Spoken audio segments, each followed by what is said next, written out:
This is the Voice of the Land podcast with your hosts, Kevin Arnold and Nick Paulus. What's going on, everybody? Welcome on in to another edition of the Voice of the Land podcast. This is Season 3, Episode 24.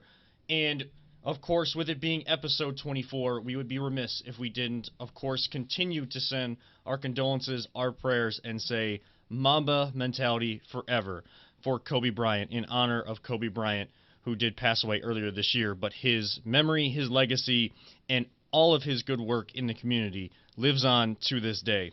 Of course, we are partnered with Web Streaming Studio by LPV and NEO Sports Network. And I am one of your hosts, Kevin Arnold. And alongside me, as always, our producer extraordinaire, Peter Tellep. Peter, how's it going? It's going pretty well.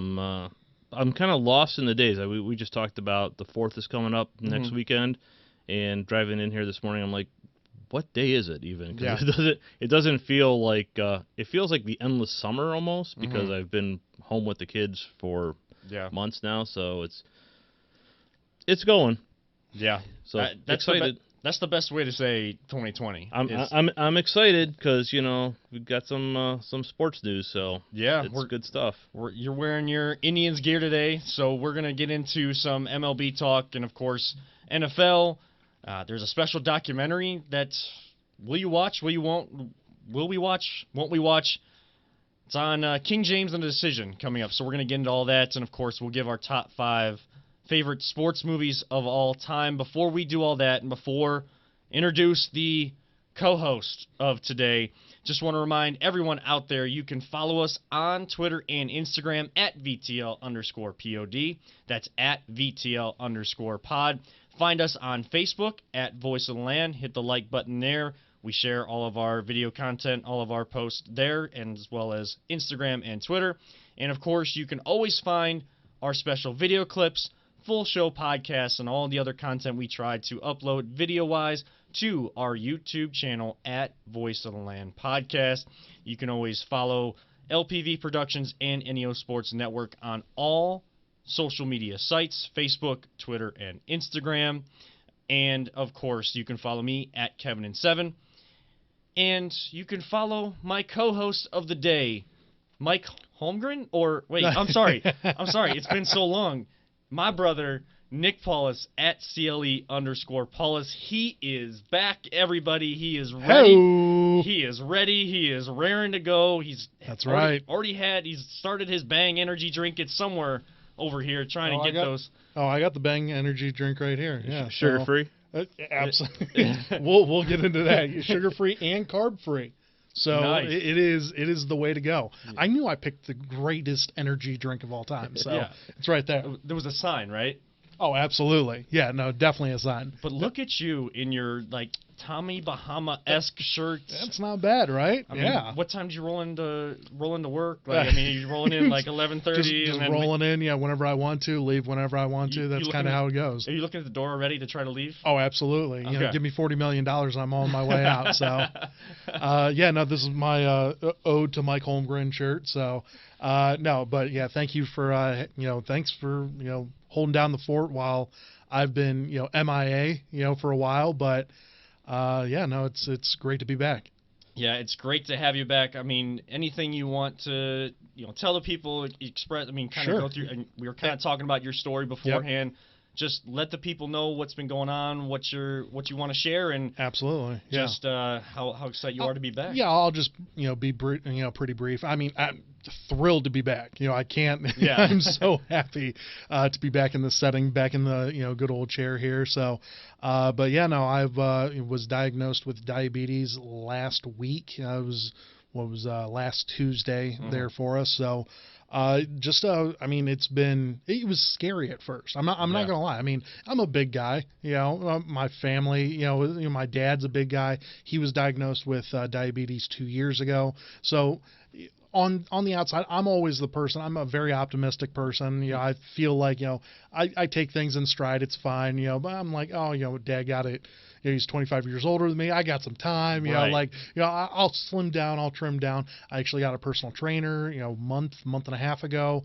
I've been losing weight that way, but I just wasn't feeling right, over the last couple of weeks. My body just wasn't, it's never been in tip-top form, but it was, I just wasn't feeling good. Nauseous a lot of the times. Yeah. Drinking, I'm talking gallons of water a day.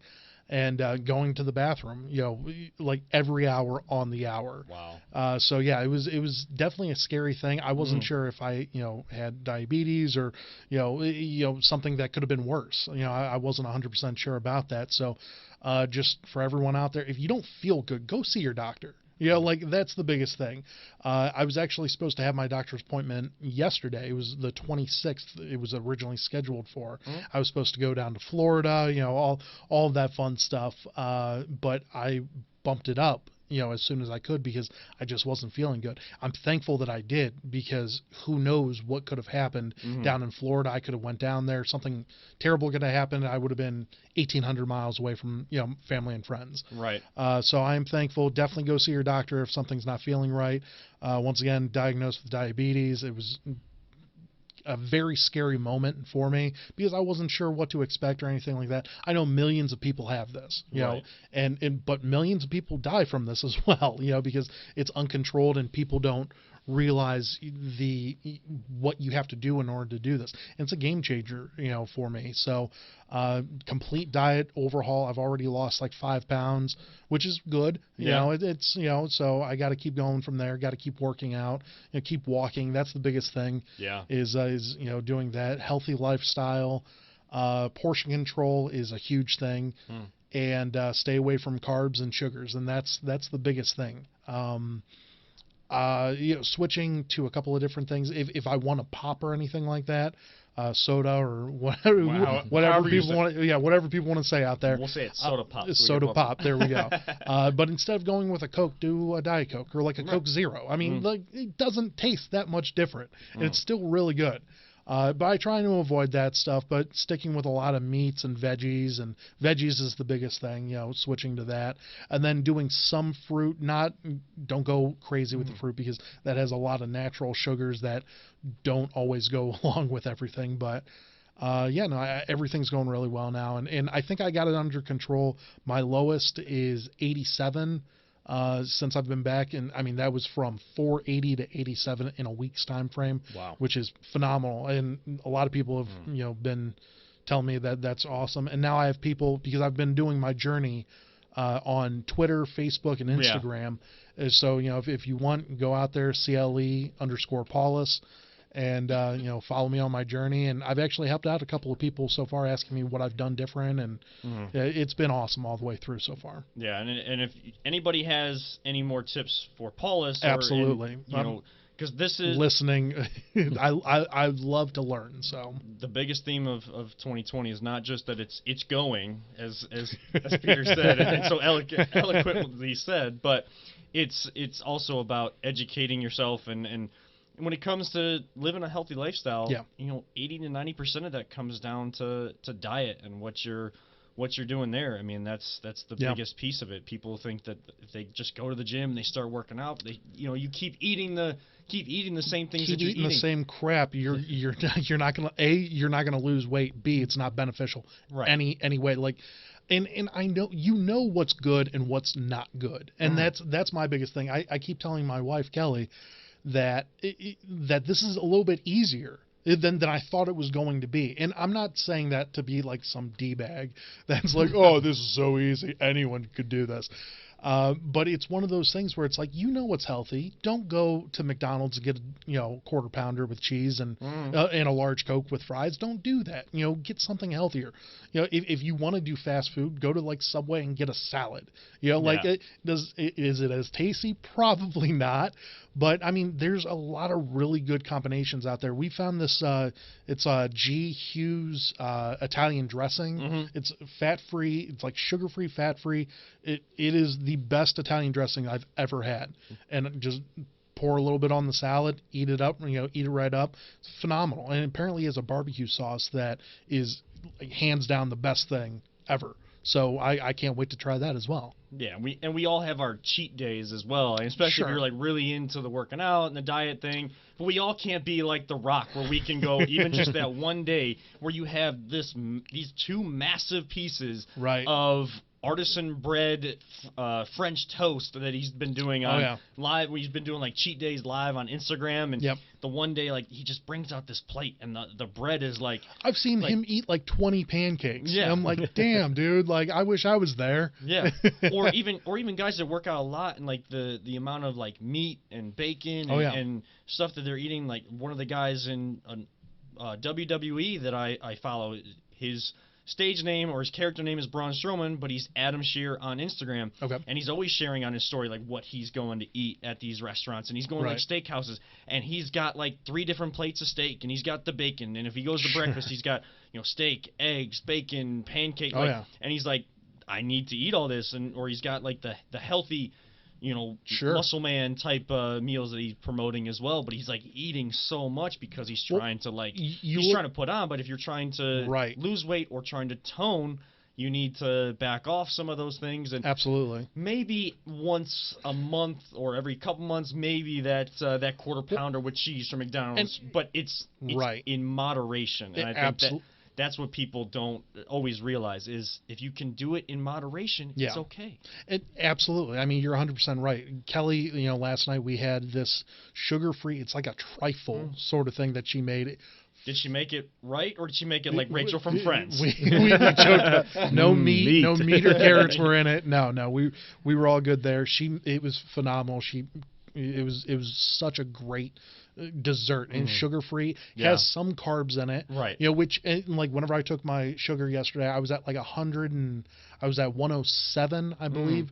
Before that, and then afterwards I was at like 140. So it definitely raised up. But this morning I'm back down to like 120, and it's just one of those things where it's like you just got to learn what's good for you, what's not good for you. Like I'm not going to have that trifle every single day, and because that would keep raising it up. Once a week, not a bad thing, and like I'm figuring out a bunch of little things, like if I love popsicles. I love popsicles. But they have sugar-free popsicles they do. that are amazing. And like I have one every single night, and it's like my go-to little snack that I have at like 8 o'clock at night, and it's perfect. I wake up every morning and my blood sugar is still down, and it's not like it's raising it or anything like that. It's just being smarter about everything. And that's the one thing that I preach out to all of you. If you need any help or anything like that, come ask us. I mean, we're all knowledgeable here, and we would love to be able to help out anyone. So definitely happy about it. Yeah, we talk sports all the time, but our minds, our intelligence, our education branches out, and we're always trying to educate ourselves as well. So if we say always looking to help. If we say anything on this podcast that we need to be more educated on, reach out to us and educate us on it. Love to learn. Or if you want to learn more about what we're talking about, you want to be educated on topics we have, reach out and ask us questions. Either ask us or educate us, and we're open to all of it here on the podcast. You can always do that on Twitter, on Instagram at VTL_pod, and Facebook at Voice of the Lamb. But we are here to talk sports, and Paulus has been he's been itching to talk about sports. And in this world where the coronavirus, COVID-19, is spiking maybe the second time, or it's never really gotten through the first wave, who knows, sports still has plans to come back. And MLB looks like they have a plan to come back.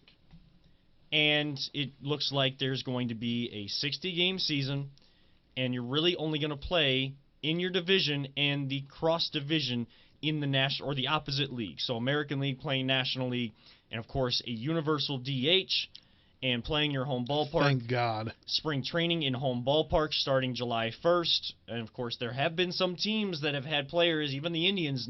Chris Antonetti, the president, yesterday said that some of the Indians players didn't identify who they were, but had tested positive over this time. But most of them luckily have recovered, or they're in a mild case at this point and getting to the point of testing negative where they are coming out of it okay, all well and good. But MLB looks like they're coming back. Just, Paulus, we haven't talked in a while, just kind of this whole MLB saga. Your thoughts on it and what this plan looks like. Will it work? Right. I'm definitely happy that we are getting baseball. Finally, something normal is going to be happening here for us.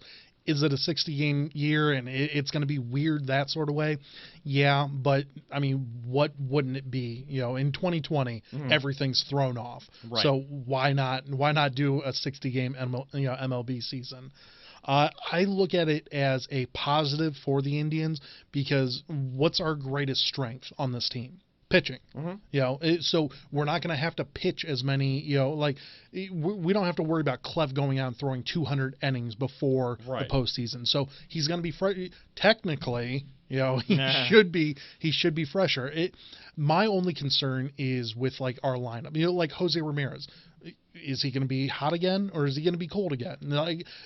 Normally it takes him a while to get started and then, he revs up, by All-Star break, typically he starts doing better. Last year was a little off, whatever, but I mean, you got to start off on the right foot. And thankfully we have the best manager in the game. Yeah. In Terry Francona. So you would think that I think the over-under in Vegas is 32, for the Indians. And I think if you hit 30 wins, I believe if you hit 35 wins, you're probably going to be in. So 32, we're probably right around there. I think the Indians are going to be able to do over 32. I think 35, 37 is probably going to be the going rate there for us, just because I think Tito knows what he's doing. In a 60-game set, Tito is the best person that you want here. The thing that's been killing us over the last couple of years has been injuries. And like the weirdest injuries too. It's not like, someone has a pulled muscle, they need to be gone for a week or two. No, it's drones, it's fingers getting mangled, it's comebackers, it's cancer, I mean, it's the most random things that have been happening to us, as Tribe fans, to our team, and it's been sad. But I think that this is, and once again, this is one of those years where like, this is the year, we have Frankie this year. We don't know if we're going to have him any longer than that. You would think that he might be able to come back, though, because with all this COVID stuff, nobody knows how much we're going to have to pay people in the following years, or is it going to start on time next year? We don't know.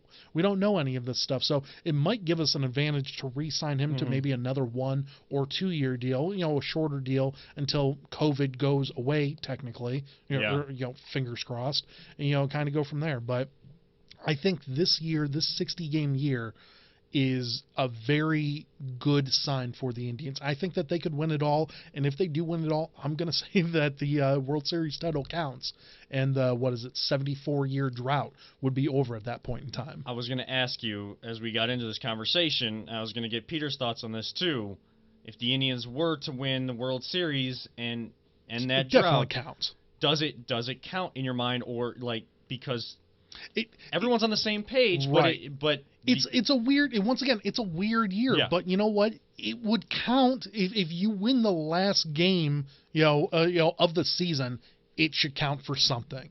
This isn't the Pan American Games. This isn't USA versus Puerto Rico. This isn't anything like this. This is the World Series. Like every team is going to be trying to get there, and win it all. Is it going to have an asterisk next to it? I wouldn't give it one. I mean, if you're not going to, dethrone the Houston Astros for their cheating scandal, then why are you going to count this one against me? I don't think that would be right. Yeah. Peter, I mean, just your thoughts on this whole, like I said, MLB saga to get to this point, to have even a plan of a season, and would a World Series ring count in your opinion? Because this has been a big debate across the board and across it's been huge. Absolutely, a lot of sports talk stations. I would definitely say it counts, because in my mind they were going to win anyways. So okay, there you go. So I would definitely say it counts. Now the asterisk thing, I would have expected that, but you brought up a great point, Nick. The Astros, if they're not, pulling that championship from them, if they're not, I don't think there should be an asterisk. I mean, this is the season we have. Thank God for baseball.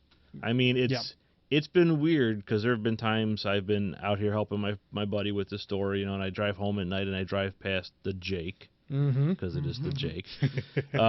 And the lights aren't on. It's like it's so weird not to flip on the radio and hear the calls, and it's like that's why I said before it's going 2020 is going because it's everything's so weird because you're in this weird like I should be in the middle of baseball season right now. I should be the Indians should be like 40-20 right now. It's just such a weird feeling that it's like, oh yeah, man, it's almost July. That's weird. But yeah, I definitely say if they win it, whoever wins it, it should count. Yep. There shouldn't be an asterisk. It's the season we have. And like I said, thank God we're gonna hopefully have a season. Your fingers crossed. Yeah.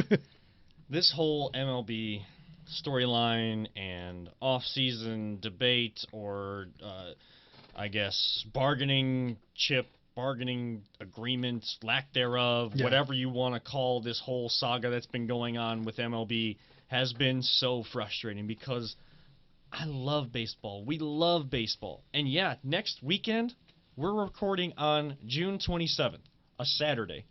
A week from this time right now, we will be recording on July 4th. And we haven't seen an NBA champion. Right now, we'd be talking in the NBA about free agency. Who's going to go where? Because July 1st is usually that time where the negotiations under the table, behind the scenes can start, even though nothing can become official until 7 or 10 days later. And in MLB, you're talking about all-stars. You're talking about, who's getting out to that hot start, who's, almost at that midway point, who's the division leader. Can they sustain? Is there a surprise story? Is there a story like the Nationals where you start off slow and you're starting to see some comeback to there? All these storylines that we're missing out on because millionaires were arguing with billionaires. Yep. And we've said it many times. I've even admitted on Twitter that my opinion on it changed from who was at fault from players or like equal footing to players to equal footing to owners and commissioner. But they all share a role in what happened and why we haven't had a plan to this point. We could have probably had baseball, or at least starting at the beginning of July, we could have had baseball and not have spring training start in the beginning of July. Because we have millionaires and billionaires arguing with each other, especially about money, in a greed-filled league about money during a pandemic, where a lot of people, again, can't work, don't have a lot of money, or are trying to help others that don't have a lot of money, so they're spreading themselves thin for the betterment of the common good. I get it. The players wanted their money. They wanted full prorated salaries. Which is very understandable, and I totally agree with them. I totally understand it. And then the owners, none of them came out to say anything. Never heard anything from them. It's just Rob Manfred, who is the worst commissioner, in my opinion, in all of professional sports, out there saying, well, if we have this plan, and we think that this plan we're about to present to the players is going to be pretty good. And they kept getting closer and closer on games, and there was the money issue that was holding it up. And there was something in each offer, whether from players to owners and commissioner and owners to players, that they knew was going to be a holdup. And especially from the commissioner and the owner side, to back up or get this extended to the point where once the commissioner knew he had to mandate a season and the length of that season, it was going to be for the amount of games that he wanted all along, and not for any sort of compromise in that 70 to 80 game range that we should have had. Instead, we're going to get a 60-game season. You're only going to see your team face off against their division rivals, as well as, so like the Indians, they're going to play the White Sox 10 games. They're going to play the Tigers 10 games, Royals, Twins 10 games, and then you're going to have games against the teams from the NL Central. Yep. Great. We get in 2020, we get a repeat of Indians versus Cubs. We get, always the Ohio Cup of Indians versus Reds, Brewers, and Cardinals, I believe. Right. So you're staying in a certain range of area. You're not having to travel too far. You're getting a lot of home games. And it all makes sense. All makes sense.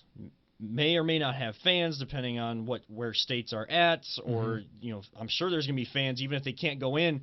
They're going to be standing outside of Progressive Field in those gated areas where you can look through, and they're going to be standing pretty close to each other. Yeah, people are still going to be filling up the Thirsty Parrot parking lot, so it's definitely, no matter what. Yeah. So I say all of that frustration of we should have had baseball at least a plan to start within a week, or a few days. We should be starting up to say, yes, I think that anybody that wins a World Series, it counts just the same as winning a World Series in a 162-game season, because everybody is on the same level for the most part. The only distinction between teams in Major League Baseball is payroll, and that's always going to be a problem because there's never going to be a salary cap. The big boys of the Yankees, the Dodgers, these big city teams, Red Sox, they're going to have the money all the time to maybe have a down year and then come back to have these great years. And teams like the Indians, the Twins, the teams in the AL Central, NL Central, having a stretch of time where they are competing and having to break it all down to go back to their minor league system. So but in terms of playing the season, everyone is on the same playing field. With the home run records, we just had a 30 for 30 on Mark McGwire and Sammy Sosa. There was an advantage there. Sure. With the Astros, there was an advantage, and they didn't have their World Series stripped. They were getting an advantage with sign stealing, an unwritten rule in baseball to go against how you would typically operate as a team, doing something that they didn't even get punished enough for and didn't lose their World Series ring. That still counts the same. It's still there. They still have that trophy. They still have their rings. Counts all the same. So why wouldn't a 60-game season where everyone is on an equal playing field in terms of how much time they have to prepare, how many games they're going to play, why wouldn't that count the same? No, I 100% agree with you on that. What I'm looking forward to in this 60-game year is that it does open up the possibility for someone to come out and shock us. Yeah. We don't know exactly who. I mean, we look at someone like Detroit. Okay, yeah. Detroit is they've been very bad for a couple of years now. They've had to break it all down. Right. I mean, and they still have Mickey's contract, which we're not even going to get to that. But they could get hot. But they could get hot. Yes. We've seen 60 games, of teams, that start off super great, and then just fall off the face of the earth. Well, in that 60-game stretch, and plus probably another, you figure another 14 to 15 games, for, with series plays and stuff like that possibly. You're looking at about 80 games that you need to play great. So half a season. Anyone can do that. Yeah. And that's the coolest thing about this. Now, I don't want to stick with a 60-game year. I think 162 is still too many. Yeah. I think that they need to break that down to about 150, 148, something right around there would probably be a little bit better for everyone, keeps everyone fresher. Yeah, would it affect the records? Of course it would. But, we're not playing the game for records. We're playing the game to win the World Series. Yeah. And I think that it would help out a lot of teams and give them more breaks, everything like that. We'll go from there. But this 60-game stretch would be such an ideal thing for someone to come out of nowhere. For 60 games, we could see, like Vladimir Guerrero Jr. lead the Toronto Blue Jays, in win the division, over the Yankees. It could be a possibility. Yeah. There's so many things that can happen, and the teams that are they're the ones that are supposed to compete. They have the big time rosters. They may not get off to the best start. Right. They may not even make the playoffs because you can't second guess decisions. If you have someone in your lineup, not one of your top guys that's going to stay in there anyways, and you're going to ride them out because you know that they can break through, even if it's a couple game stretch where they're not hitting well or they're not playing well in the field. You're Francisco Lindor, Jose Ramirez, guys like that you're going to go through. But it's those kind of those. I don't want to say it's not the upper echelon. Like secondary players that on the get fence. hot. Yes, right. It's on the fence. Oscar Mercado. Luplo, guys like that. That are you? Terry Francona has been loyal to his players. We've known that. Yes, he has. Yeah. And there's managers that do that they know that they have 162 games to kind of allow guys to try to break through to the level that they feel like they can play at and can impact the team, impact a potential championship run on. they stick with them a little bit longer. You can't do that in the 60 games. Everything is going to have to be, and I trust Terry Francona to adjust to a 60-game season because he's that smart, he's that intelligent, has that kind of baseball IQ to lead a player clubhouse and can get the faith and loyalty of his players back to him. He always has, always will, and that's why the Indians have been able to compete longer stretch than you typically seen in the past for a mid-market team because of a guy like Terry Francona. But there's a lot that's going to have to go into quick decisions and how you manage the season to win enough games to make the playoffs and keep guys at their peak, get them to their peak going into that playoff stretch as well. There's a sense of urgency to it. Yes. Because it's only 60 games. Yeah, because you're not, like you said, you're not going to have the time to let a player kind of figure stuff out on the field. You don't have that opportunity. You don't. Yeah. So the weird thing for me, though, real quick, is that it's going to be a season where we don't play the Yankees or the Red Sox. That's and true, it's just weird because, honestly, I have a lot of good memories of when the Yankees were leading the East and they come into Cleveland and Cleveland just destroys. Just destroys. Cherished memories. So. Oh, yes, of course. If we grow up to be taught as a Frankie Lindor hitting grand slams. It's great. Exactly. To see all the people in Cleveland that like the younger generations that have come up just wearing the Yankees caps and they've become like Yankees. LeBron. Yankees fans. I want to say it's Yankees. LeBron. Cowboy and like Laker fans or like something like that. Like just the big name team because they just don't know. They're not either not taught. Like I mean, parents. If you're Cleveland fans. It's reality check. Bring your kids up the right way. Okay? When I was in high school, man, a lot of people were huge Cowboy fans. And it's like, I hated it. I actually was a Cowboys fan whenever I was growing up, and I mean it was right whenever they left. Whenever the Browns left, like that's whenever I became a Cowboys fan. I loved Emmitt Smith. Like I thought he was the greatest player of all time. Yeah, he isn't, but like as a kid, 6, 7, 8 years old, whatever.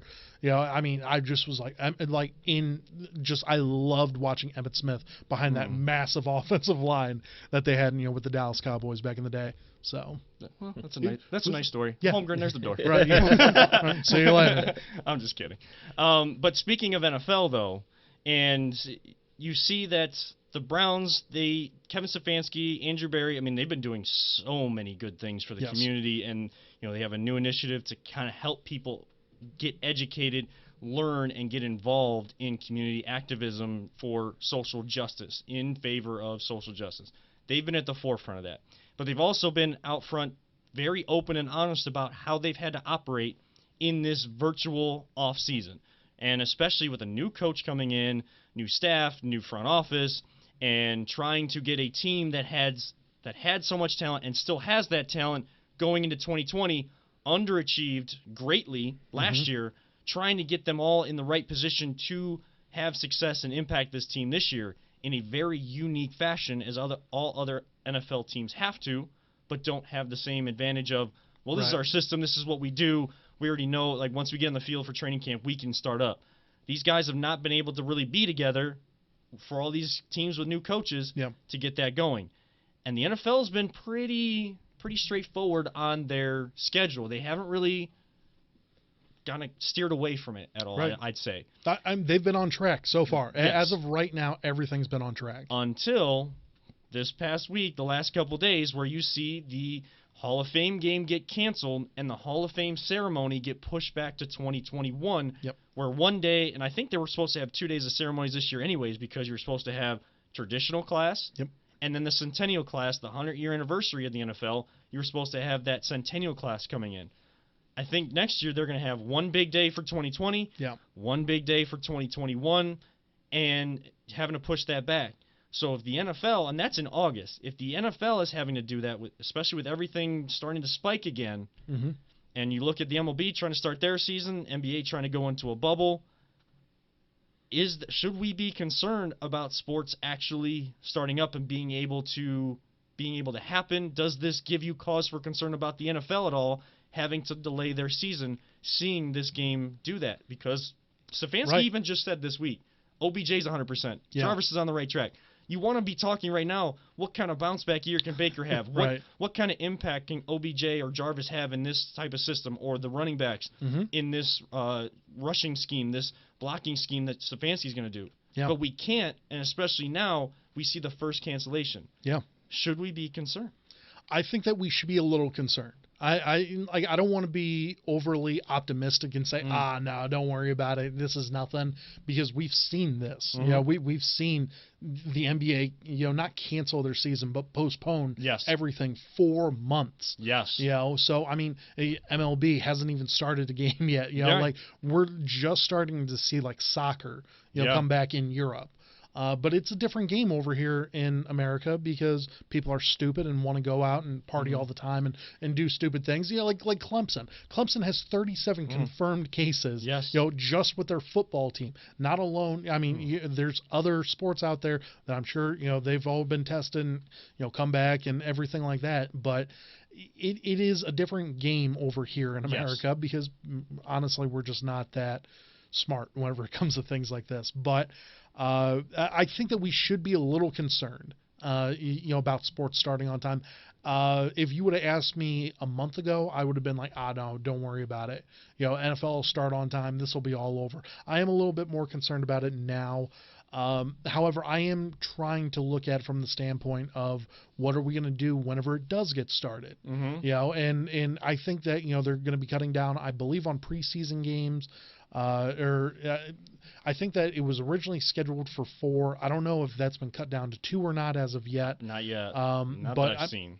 I mean, it very well could, though. Yes. Very soon. So, we'll just kind of play it by ear at that point in time. Tony Rizzo on the Really Big Show said it, probably perfectly this week. We just might have to eat a green one.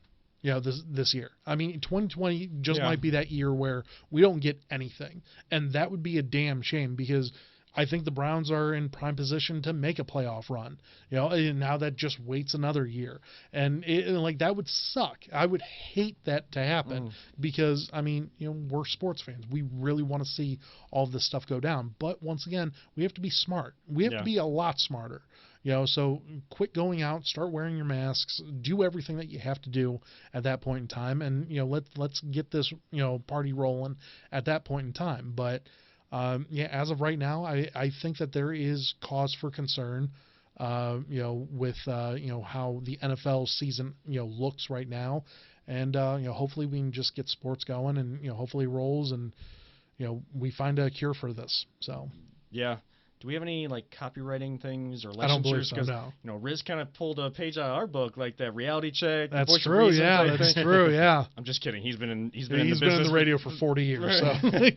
So been in the business for 35, 40 years. Right. So we're kind of trying to build to his level, educate ourselves. Absolutely. I probably shouldn't even have made that joke. Probably not even. Probably gonna fall in. I don't think you're gonna. Yeah. We'll be okay. We'll be okay. I mean, honestly though. He is right, though. It's a reality check that we all have to get used to, unfortunately, is that we may have to do without sports this year, or in a limited capacity. We may have to become like our buddy, our friend of podcast, Emmett Golden, and get you guys on board with the soccer fandom too. He's starting to get really big into it. I keep seeing all the tweets and everything that he's throwing out there. Who's his team? Is it Spurs or Tottenham Hotspurs? Yes. Okay. Yes, and they call him the Spurs in Tottenham. He's big on them. I know that he's a big Dele Alli fan and son. I forget how you say his full name, but. Guys like that. I'm a big Man United fan, so we actually, Didn't they just lose? No, Man United had a big win, but they came back. Their first game of the Premier League when it opened up was Tottenham versus Man United. So I knew that Emmett was recording the game. Okay. So I didn't really want to tweet at him because I couldn't watch it. I don't have any access on just the smart TV, just the streaming apps that we have to NBC Sports Network where they play all the Premier League games. But I saw the tweets. I was following that. So then once he looked up at the TV or got a notification on his phone and started talking about it on air, then I started to kind of razz him a little bit. Gotcha. Man United's coming back. Oh, they may have a chance to win this game. Those kind of fun little things. I don't think he really appreciated that because he didn't really like my tweets or respond to me. But he's Emmett's still our friend, so that, Of course, it was just absolutely. a fun little friendly back and forth. But I mean, that's really what it's boiling down to is other countries kind of operate a little differently, Way differently. on how they tried to manage the spread, and maybe they'll go through another spike as well. But they're able to at least get their sports going with no fans in the stands, and haven't really seen too many, even with the German, the Bundesliga, their big league over there. They've been playing for 3 or 4 weeks. Yeah. And you haven't seen the reports of more players, more front office people getting COVID-19 that we're seeing before seasons can even start here in America with this spike. Oh yeah. So to see the NFL, who's been on track this whole time, should give you cause for concern. And it, unfortunately, you have to look at academic sports, like the amateur sports, high school and college, because especially the high school level, with high school and middle school sports, they can't even work out right now, or the practice they can do is just very limited. It's very limited. I think there is some contact allowed now, but I don't know about high school football. I don't know about high school soccer, anything like that, because the states and the education system is going to adhere to more strict guidelines than even professional sports games. Because you can't test high school kids. You can't. Yeah. You're not going to have enough tests for all the college kids on your recruiting class either. And you would think, if anyone's going to get COVID, I mean, it's going to be football. Football players. I mean, you're in direct contact every single play. You're lining up. You're hitting each other. You're touching at every point in the game. I mean, you would think that it would be basketball and football would be the two biggest ones. Well, we're going to be doing summer league basketball starting up, and it's supposed to start up on the 13th. Okay. But no spectators. Yeah. I don't know all the details of how they're social distancing. Now we're supposed to be, our goal is to live stream that so people can watch it, but that's a challenge too, because if we're in the location we were last year, the one gym, there's no internet. I got to figure out a way to probably run 300 feet of cable to get to someplace, because you're in a gym in a brick building, you're not going to get good Wi-Fi. Oh, absolutely. There's no internet, so I got to figure that out. So it'll be a challenge, but those basketball games, this summer league is like top kids from area schools, so it's like these guys go all out. Yeah. They don't leave it out. It's all 100% going for it. So we'll see what happens. I'm hoping everyone's safe, and it's but when I was in high school, summer league basketball, I felt like the games were more intense there than during the actual season in the winter.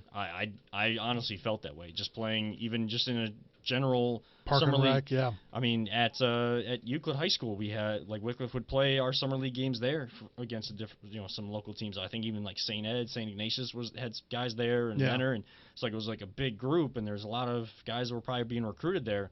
But it felt like summer league went hard, it was more intense. But will that? It's supposed to be for the 13th, but will any spike prevent that? Will it change that around? Because there's still time where that could happen.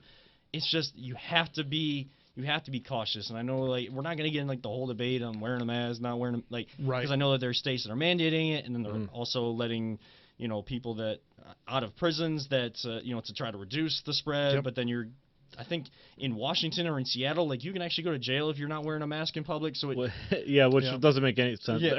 I think the problem is it's still something, as long as we've been dealing with this over the past few months, there's still so much we don't know about it. True. And like any virus too, if this thing's mutating, as soon as you find out one thing, it's like, oh well, that's cool, but it's something else now. So we're just gonna have to learn as we go, which kind of sucks. But because then you get these symptoms health-wise that you're not sure what it is, but then but it doesn't match what they've already told you about the virus, but then you end up getting tested and you have it. So just again, as new information comes out, theme of 2020: continue to educate yourself.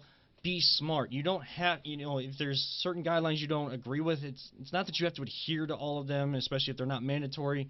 But just be smart, because we all want to get through this together. Right. We got to be on the same page and not divided on everything. That's one big problem too. I've stopped licking all the doorknobs when I go. Well, that's a bonus. I mean, yeah, thank you. Thank you. I mean, Start the revolution right there. There was just the first time I came in the studio, there was something like eerie about like touching the doorknob. I wasn't Right, sure, yeah. but like It's a little wet. that feeling like went away recently, and I was wondering why. That would explain it. Well, you've got the Germex right there by you, so That's right. Yeah, there we go. We've plenty of hand sanitizer all around. Keep your hand sanitizer with you everywhere you go. But yeah, it should give you cause for concern. But all these networks are trying to fill as much sports as they can to keep the conversation going, so that we have something to talk about. And I know we're getting down towards the end of this podcast, and we're getting into our top 5 sports movies to kind of end with a fun topic, because I feel like after last week, and Mac did a great job filling in, and absolutely. Always Positive Jay came in and filled in for you as well, and Yep. we've had so much fun with those guys. But like we said, it's so great to have you back, and we're gonna have some fun at the end. Talking about the championship memories last year or last week of 4 years ago, 1 week later, ESPN is putting out they have this backstory, ESPN Backstories documentary series, and I think it's similar to 30 for 30s, but now they're trying give you behind the scenes. Like an E60 sort of thing. Yeah, it has so that sort of feel. Like controversial or highly talked about, highly polarizing moments or people. I think that's what this backstory documentary series is going to be on. Executive producer and host Don Van Natta Jr. He's putting this together, and of course, this Sunday night at 9 p.m. Eastern, 6 p.m. Pacific, as I saw on the story, they are going to be doing a backstory on the decision. LeBron's, decision where he said the taking famous his line, talents to South Beach. Yep, and wearing that weird shirt that he was wearing or whatever, and of course Jim Gray, who I never really liked Jim Gray, anyways, but him doing the I guess the he interview sort of it fell off the face of the earth after that. Because a lot of people blamed him. Now I did hear talking with listening to Don Van Natta Jr. on the Really Big Show on ESPN Cleveland yesterday, him saying that everybody thought and blamed him, that said it was his idea that he took to LeBron's people. He was brought in and he was the one that got the decision actually established and how they were going to operate it. The original idea was on Bill Simmons' podcast. Forget who they said went on his podcast and kind of mentioned it, and then he was champion for it. He was trying to campaign for it. No one was really listening until then LeBron's people kind of word about it. Right. Then they connected with Jim Gray, who presented how they could do it and kind of gave the final idea of how it ended up looking. And that's where his role came in, but he wasn't the first one. You'll get to see all that. My thing is, are you going to watch, and what do you remember about that day, that night where LeBron went on national TV and said, I'm taking my talents to South Beach, the way in which he did it. Not that he didn't have the freedom to go, to of course, make a free agent decision, but the way in which he decided to do it, especially being from Cleveland and saying he was going to light it up like Vegas at the start of his career. Right. To answer the first question, no, I will not watch. Nothing against LeBron, nothing There's people against... that don't believe you on that, right? No, I guarantee you I will not watch. I'd rather watch something on Netflix than anything like that. Nothing against him, nothing against the decision itself. I mean, obviously, LeBron's even come out and said that it was selfish and it was a dumb thing that he's done, but he was 25 years old. Right. I mean, we've done stupid stuff at 25. It's not like stupid stuff now. Right. It's not like it was the worst thing in the world either, because let's be honest. I mean, it was for charity. Like they did it up, a ton of different ways. Yeah. But I will not watch, and B, where I was and when it all happened, I remember I was living in an apartment with my best friend and his, it was his girlfriend at the time, and she was gone. I was literally the only person there. He was working at a bar at that time up in Cleveland. And we're watching it. I'm texting him back and forth. I'm like, man, I don't know. Like I'm pumped up because what could happen. He might come. Yeah. Maybe he'll say that he's bringing someone along with him. And like I was looking at it from the optimistic standpoint. Yes. And then he said the famous words, "I'm going to be taking my talents to South Beach," and I literally jaw dropped. Like I didn't say anything. I didn't freak out. Like I've seen people's freakouts and burning the jerseys and whatever. Do what you wanted to do at that point in time. But I just remember like my jaw dropped and I just shook my head. And I remembered what my dad told me because he said it the moment LeBron got drafted. He said, "Are you a LeBron fan or are you a Cavs fan?" And I told him, I'm like, yeah, I'm obviously I'm a Cavs fan. He goes, "We'll see because he's going to leave us." And I remember my dad saying that, and I was like, I'm in 7th, 8th grade whenever he gets drafted. I'm like, shut up, he's gonna stay, whatever, thinking that. And then he left, and I remember calling up my dad and going, I'm a Cavs fan. Like, no matter what, I'm a Cavs fan. Screw LeBron. I don't care what he does anymore. Like, I am 100% a Cavs fan. And then the very next thing was I got a text from my buddy who, after I talked to my dad and I felt good about myself, like just hating on LeBron and cursing him out, everything you could think of, I'm cursing him. And then I get a text from my buddy, and he sent me this text. He goes, "I never thought a 6'8", 250-pound guy would ever break my heart." And I go, damn, that hit me. Yeah, that one hit me hard. And because you never think about that. Yeah, you don't think about it until some of those moments still happen. And like whenever Dan Gilbert the very next day comes out with the letter and he printed it out and he's like, "We're gonna win a championship before LeBron does," and like you puff out your chest a little and you're like, yeah, you know what, absolutely. And then they go like, 15 and 65 or whatever. It's a hard pill to swallow. They lost a record 26 straight games that season. 27. Kyrie was on that team. Okay. So it was the year after. Okay. Yeah, it was the year after. But I just remember, hating him so much. And I didn't want anything to happen. Whenever the Mavaliers happened, the following year, whenever the Mavs won the title and beat the Heat, I thought that was like the greatest moment ever in NBA history. Lo and behold, obviously LeBron comes back 4 years later, and 2 years after that, has the greatest play in NBA history, which is the block. Yeah. But it was an emotional roller coaster ride that day, and then for the next, years. For 4 years, we had to deal with suckiness and heartbreak. Yeah. And we ended up getting Kyrie, but Kyrie was hurt all the time. Yep. And we just kept sucking, and we just never could build around him. LeBron comes and everything changes. Yeah. And now LeBron's gone, and I don't have that venom towards him anymore. Obviously, no one should. He literally brought us the title. Does it hurt that he's not on this team still? Yeah, but he was destined for the Lakers. Let's be honest. He is Hollywood. Yes. He is Showtime. And he does, if he could have played anywhere in his entire career, if not for the Cavs for his entire career, it should have been LA, because he is nothing but Hollywood. Yeah. And I love that about him now. But at that moment in time, that venom that I had in me, I didn't want to see him ever win a scoring title. I never wanted to see him do anything well. I really wanted Dwayne Wade to win MVP. Yeah. Because I was like, you know what, screw you, LeBron. I don't want anything to do with you. Dwayne Wade's going to show that he's the man on that team. And right. We know what the truth was on that. But the truth was Batman is LeBron and will always be LeBron. Yes. Peter, are you going to watch on Sunday night? Or I'm not going to watch. No. That's not going to happen. So, what do you remember about that night? I honestly don't remember much about it. I remember hearing the news, and I was being heartbroken. I was mad. I'm a bit of a homer, so I was, as LeBron being a kid from Akron, and I felt that he was kind of trashing his legacy, because if you could imagine LeBron staying with the Cavs and bringing multiple championships, sure. And the thing that shocks me is, you look at the Cavs, we win the championship, we're in contention every year he's here. He leaves and he goes to the Lakers. And they didn't even make the playoffs, right? He got injured. But still, the way that the players we had here, around him, just all rose up.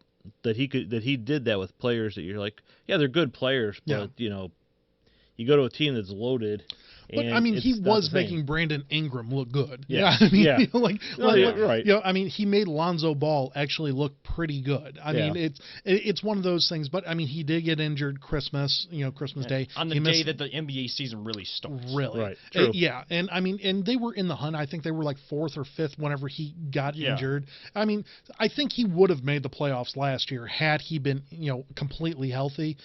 Like his entire career up until that point in time. It's just that I would have expected the Lakers maybe to get there without him. But they didn't have anyone around him. Like they were salary cap ridden and they had nothing around him. You're right. I didn't think about the salary cap issue with that. But the thing that I think really bothered me about the decision was, if I remember correctly, he did it late. So it really gave the Cavs like no way to prepare. Yeah. Mm-hmm. So and I understand Gilbert being mad about it with this Comic Sans letter. And I thought that was a knee-jerk reaction. I mean, and I just in business I deal with people higher up in places that have similar knee-jerk reactions, and it's ridiculous. But I'm not gonna watch. I was bummed that he left. I didn't burn any jerseys or shirts. Right. I was happy when he came back. I was bummed again when he left. I get it. He came back. He got us the championship. I would have liked more than one. I'm getting a little greedy. Right. Well, they should have won more. They should have won that first year. If Kyrie and Kevin Love doesn't get Kelly Olynyk, if that doesn't happen, they beat that Warriors team. They went 6 with Delly and Mozgov. I mean, as the other 2 main contributors on that team, they would have won that one, and I guarantee you they would have won back-to-back if it wasn't for Kevin Durant. If Kevin Durant isn't on that team, I don't think the Warriors make the finals that year. I think that that they end up losing in the conference finals. I believe it was to the Rockets or the Clippers that year. Like either or. I don't think that they make it. And Durant got a lot of crap for that too. The whole if you can't beat them, join them. Right. Yeah. I mean.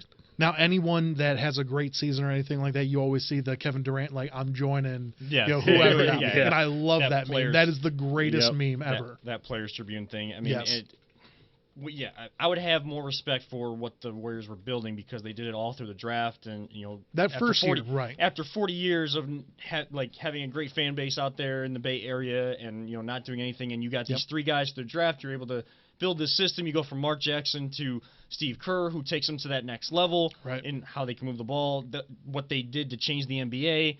And then you get beat by, you have Kevin Love and Kyrie there, but let's be honest, the leader of that whole series in 2016 was LeBron because he led every statistical category. Mm-hmm. So you get beat by the man still. Yeah. And you have to, when you already have a big 3 that you can probably still compete for championships with, you bring in a guy of LeBron's caliber in KD, and then it's just over for everybody. Yeah.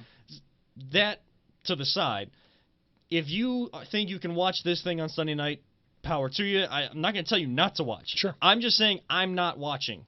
And you don't want to believe me, that's fine. I'm watching Agents of S.H.I.E.L.D. on Netflix. I'm going to watch, if there's a marathon of diners, drive-ins, and dives with Guy Fieri. Watch that. I'm going to watch Flavortown. I'm going to watch that. I don't need to see this. And it's because we won a championship. If you think it's easier because of the championship to go back to that memory, heck, let's go back. Let's relive every single day. Let's go through it. Let's go through. And Always Positive Jay, I was talking about this on the drive-in with him. Let's go back. Let's have one day where we relive all the memories of the drive. Let's have a day where we all live the memories of the fumble, the shot.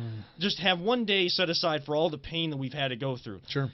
The championship wiped away that pain for a period of time. And it's been 4 years since any team's won a championship, but at least it's not 52 years. Right. There was 52 years of pain in this city that was wiped away by a guy that redeemed himself and redeemed a promise, came back to fulfill a promise he made to a city. You saw the emotion from his first championship in Miami to his championship he won here in Cleveland. And Doris Burke asked him on the podium, why does this one feel different? Because he's home. Because he's home, and he fulfilled that promise.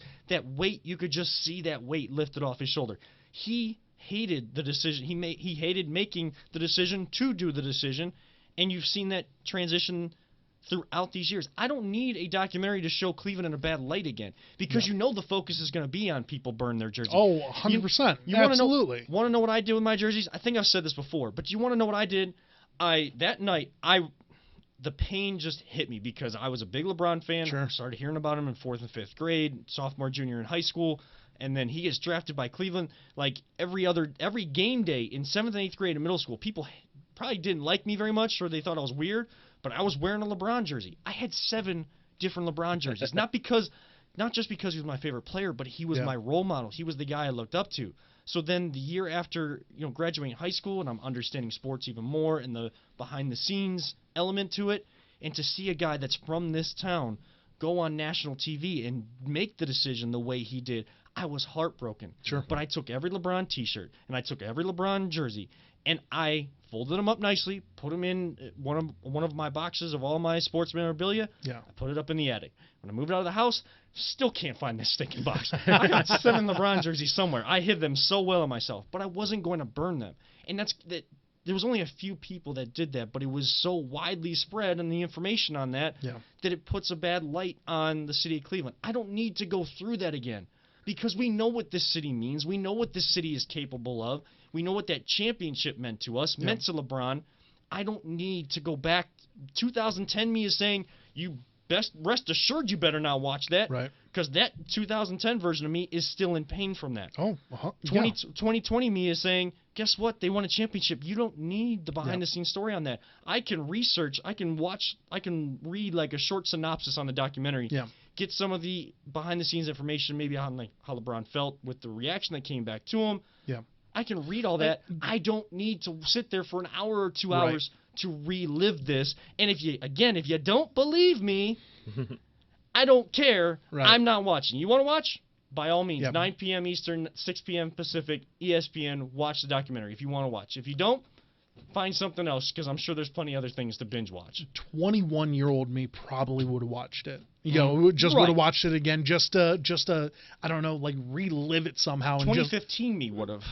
It may be. Yeah, absolutely. Probably I would have probably watched it and drank my pain away. Yeah. But now after the championship, I'm 31 now. Yeah. Like I can look at it from the standpoint of like, you know what?